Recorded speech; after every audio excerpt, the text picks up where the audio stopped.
And of course, Dave Mustaine, who later went on to form Megadeth, has been reminding everyone for like 40 years straight at this point.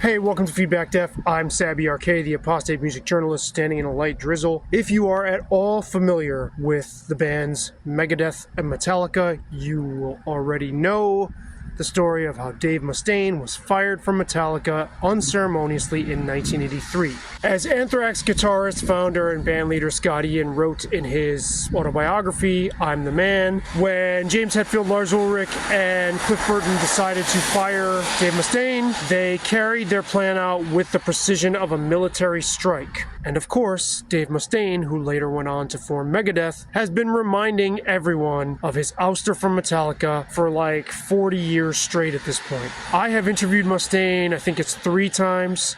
Once in around 2004 when The System Has Failed was released, and again twice in like the same year period, I think it was 2018, when The World Needs a Hero was reissued. And I believe all 3 times we discussed Metallica.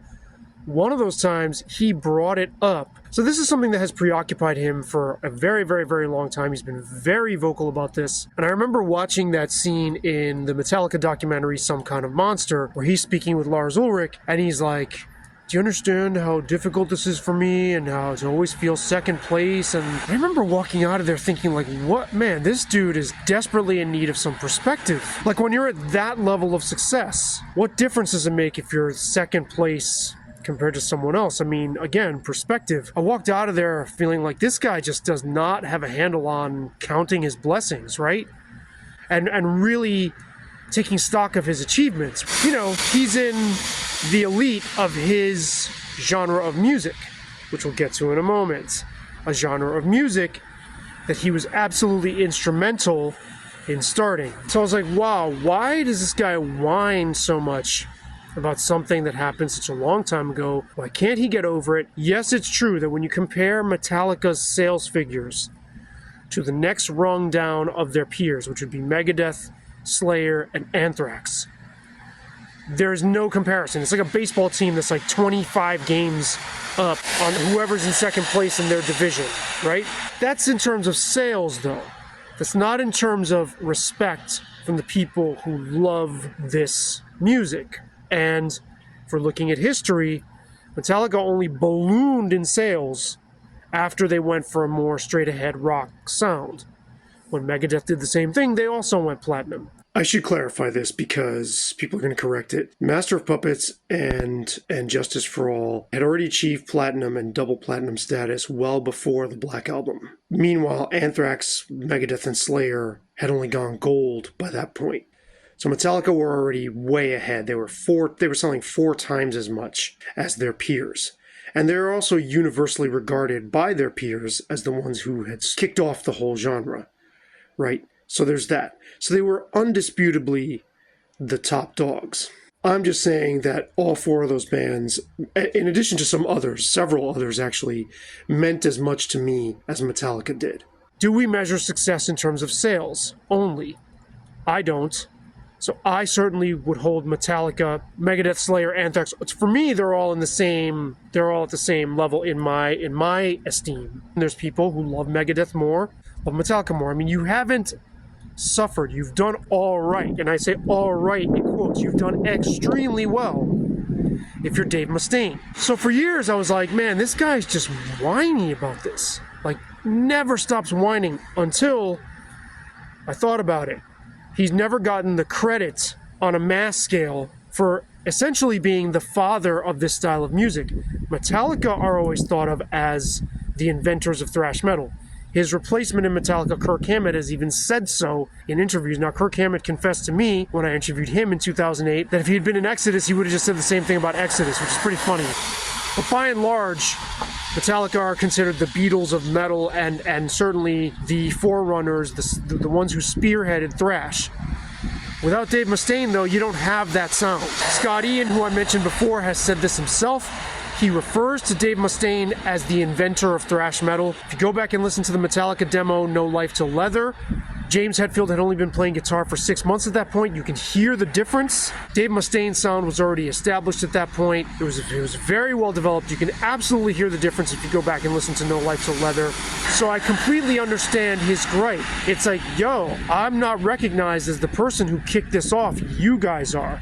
He's never actually said that specifically, though, right? Which is why it took me so long to catch on. He's got a completely legitimate point. So now, along those lines, it has taken me years and years and years to come around on Kirk Hammett, but I finally have. There's certain things about Hammett, right? So if you listen to No Life Till Leather, Mustaine is playing rhythms on that as well as leads. Mustaine is one of my all-time favorite thrash rhythm players, right? He was the lead player in Metallica, but he also played rhythms as well. I mean, if you listen to his rhythm chops in Megadeth, especially those first 4 records, and even some more of the recent stuff as well, I mean, his rhythm style is so sleek and aerodynamic and like amazing. Like, he is one of the premier thrash rhythm players. I mean, he is the architect of that entire style. My issue with Hammett, number one, I'm not a big guitar solo like freak, right? A lot of times I just kind of glaze over. I have 3 favorite lead players that I can think of off the top of my head that always come to the top of my head.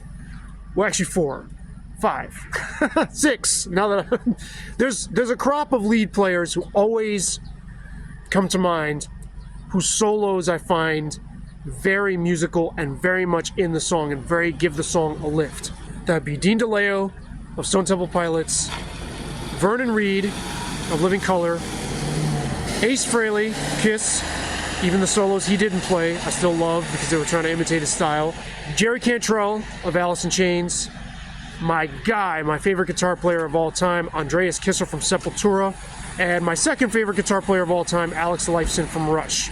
These guys, when they do a solo, it's very much a part of the song. I never felt that way about Kirk Hammett's guitar playing until recently. So I always kind of just like glazed over, or at least I thought I did, when I was listening to Metallica. And just to be clear, for all you easily triggered guitar nerds out there, those are not the only 6 guitar players whose leads I feel that way about. Those are the ones that come to mind first whenever I think about solos. Because lots of people are going to write and say, what about this person? How can you leave this person? How can you say that? Blah, blah, blah.